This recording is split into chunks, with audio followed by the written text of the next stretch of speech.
Hello everyone! Hawak ko ngayon ng isang avocado.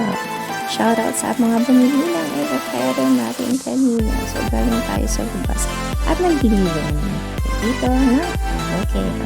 Shoutout po sa inyo, Ma'am Anda.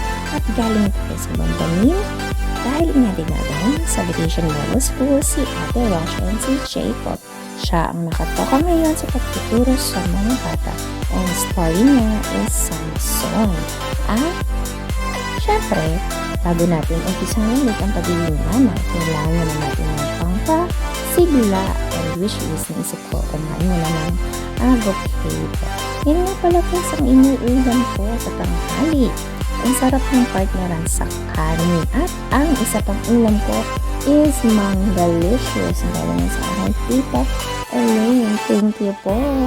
So, kita nyo naman, sa asukal pa lang is sarap na ako dyan. Dahil hindi na pwede yung gatas. Tipid-tipid din pang may time. Dahil nakapag-milk na ako kaninang umaga before I start the Zumba. Thank you so much po sa mga Zumba na kasama kanina sa aming gymnasium o sa aming barangay course. Panguna po ng aming Madam Angelita Gumanin. At nga pala, dyan ay medyo pinapawisan na ako. Alam niyo kung bakit? Nakakain na kasi ako ng 6 na makopa at sinawsaw ko sa asin na may sili.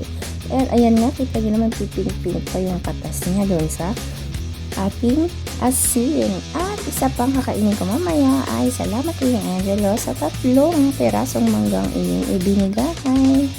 Yum yum! Ayan!